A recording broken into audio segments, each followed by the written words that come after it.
Hello amigos, welcome to another video. ഇന്ന് ഞങ്ങൾ പാരീസിലേക്കാണ് യാത്ര ചെയ്യാൻ പോകുന്നത്. പോർച്ചുഗലിൽ വന്നിട്ട് എൻ്റെ ആദ്യത്തെ ട്രിപ്പാണ്.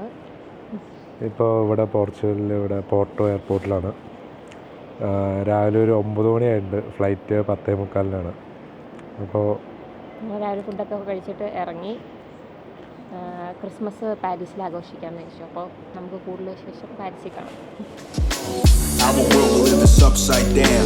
The planet done talking, things are turning around against you and me, him and her. The mother earth is unleashing the wrath that humanity's worth. Our world will live is upside down. The planet done talking, things are turning around against you and me, him and her. The mother earth is unleashing the wrath that humanity's worth. Thin line, you gotta keep the shit balanced. As the consequences all balance worldwide and I'm hello guys, finally അങ്ങനെ ഞങ്ങൾ പാരീസിൽ ഇവിടെ ഹോട്ടലിലെത്തി. എയർപോർട്ടിൽ നിന്ന് luggage എടുത്ത് taxi പിടിക്കാൻ കുറേ കഷ്ടപ്പെട്ടു.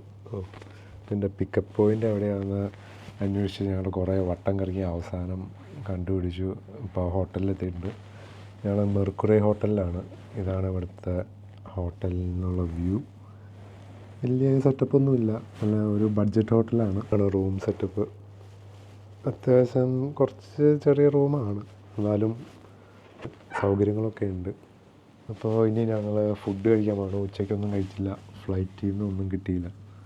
അപ്പോൾ ഇനി പുറത്ത് പോയി ഒരു ഡിന്നർ കഴിക്കാമെന്ന് വിചാരിക്കുന്നു. അപ്പോൾ പിന്നെ കാണാം. എങ്ങനെയുണ്ട് എയർപോർട്ടിൽ വന്ന എക്സ്പീരിയൻസ്? എയർപോർട്ടിൽ വന്ന എക്സ്പീരിയൻസ് അയ്യോ മടുപ്പിച്ച് കളഞ്ഞു. ഞങ്ങളൊരു 1 മണിക്കൂർ എയർപോർട്ടിൽ ടാക്സി കിട്ടുന്ന സ്ഥലം എവിടെയാണെന്ന് നോക്കിയാണ് നടന്നു. ഡയറക്ഷൻസ് പ്രകാരം ഉണ്ടായിരുന്ന പാർക്കിങ്ങിൽ അല്ലായിരുന്നു പിക്കപ്പ് ഒന്നും. ഇതാണ് ഞങ്ങളുടെ ഹോട്ടൽ മെർക്കുറി. ചെറിയൊരു ഹോട്ടലാണ്, പക്ഷേ സൗകര്യങ്ങളൊക്കെ നല്ല ഡീസൻ്റ് ആയിട്ടുണ്ട്. അപ്പോൾ ഞങ്ങൾ ഫുഡ് കഴിക്കാൻ പോവാണ്. തൊട്ട് ഓപ്പോസിറ്റ് ഒരു ഗലാത്തസറൈ എന്ന് പറഞ്ഞ റെസ്റ്റോറൻറ്റ് കാണുന്നുണ്ട്. അപ്പോൾ ഞങ്ങളിവിടെ ഫുഡ് കഴിക്കാൻ റെഡിയായി. ഞങ്ങളൊരു ടർക്കിഷ് കെബാബ് ഷോപ്പിലാണ് വന്നത്. ഇത് എന്താണ് സംഭവം എന്ന് വെച്ച് കഴിഞ്ഞാൽ, എന്തായിരുന്നു 13ാമത്തെ നമ്പർ? 10 പുലറ്റ്. എന്തായാലും എന്തോ ഒരു ടർക്കിഷ് രൂപമാണ് ഇത്. ചിക്കൻ റൈസ് ഉണ്ട്, പിന്നെ സലാഡ്, പൊട്ടാറ്റോ ചിപ്സ്. അപ്പോൾ അങ്ങനെ ഫുഡ് കഴിക്കുകയാണ്. നല്ല ടേസ്റ്റിയാണെന്ന് പ്രതീക്ഷിക്കുന്നു. ഓക്കെ, അങ്ങനെ ഞങ്ങൾ കെബാബ് കഴിച്ചു. വയറൊക്കെ നിറഞ്ഞു. നല്ല കെബാബായിരുന്നു. വെറുത്തോ? എന്ത് വെറുത്തു പോയിരുന്നു?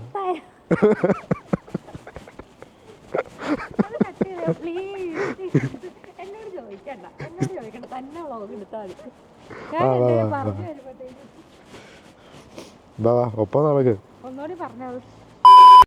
അപ്പോൾ ഞങ്ങൾ ഫുഡ് കഴിച്ച് ജസ്റ്റ് കെബാബ് നല്ല കെബാബായിരുന്നു, ഇഷ്ടപ്പെട്ടു. വയറ് നിറഞ്ഞിട്ടുണ്ട്. ഇനിയിപ്പോൾ ഇവിടെ സമയം 5 മണിയായിട്ടുള്ളൂ, എന്നാലും നല്ല ഇരുണ്ട് തുടങ്ങുന്നുണ്ട്. അപ്പോൾ അതിനും അതെ നല്ല തണുപ്പുണ്ട്. അപ്പോൾ എന്തായാലും രാത്രി ഇനി എക്സ്പ്ലോർ ചെയ്യാൻ പോയിട്ട് കാര്യമല്ല, മിക്കവാറും പണി കിട്ടും, പനി പിടിക്കാൻ ചാൻസ് ഉണ്ട്. ക്ഷീണമൊക്കെ ഉണ്ട്. അപ്പോൾ ഞങ്ങൾ ഇവിടെ അടുത്തൊരു സൂപ്പർ മാർക്കറ്റിൽ പോയി രാത്രിത്തേക്ക് എന്തെങ്കിലും കൂടി ഒന്ന് ജസ്റ്റ് ഒന്ന് മേടിക്കാമല്ലേ. രാത്രിത്തേക്ക് എന്തെങ്കിലും കൂടി ഒന്ന് മേടിച്ചിട്ട് നേരെ ഹോട്ടലിൽ പോയി റെസ്റ്റ് ചെയ്യുക. അതാണ് ഇന്നത്തെ പ്ലാൻ.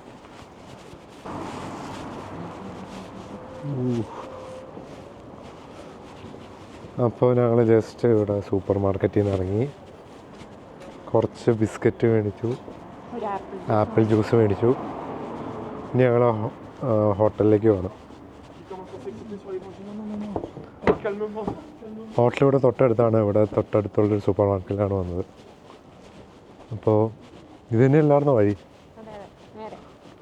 നേരെ പോയിട്ട് അവിടെ പോയിട്ട് നമുക്ക് ഈ സൈഡിലേക്ക് പോകാം. അപ്പോൾ ഹോട്ടലിൽ നിന്ന് സൂപ്പർ മാർക്കറ്റിൽ നിന്ന് ഞങ്ങൾ മേടിച്ചു. 4 യൂറോയായി. ഇവിടെ പോർച്ചുഗലിനെ വെച്ച് കമ്പയർ ചെയ്യുമ്പോൾ ഇവിടെ ഐറ്റംസിന് അറ്റ്ലീസ്റ്റ് ഒരു 30-40% കൂടുതലുണ്ടെന്നാണ് എൻ്റെ ഒരു ഇത്.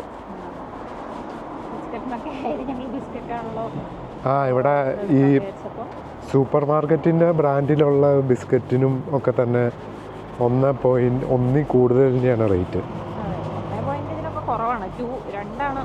പിന്നെ ബ്രാൻഡഡ് ബിസ്ക്കറ്റിന് മിനിമം 2 യൂറോയാണ്. അപ്പോൾ അങ്ങനെയാണ്. ഇവിടുത്തെ കാര്യങ്ങളൊക്കെ.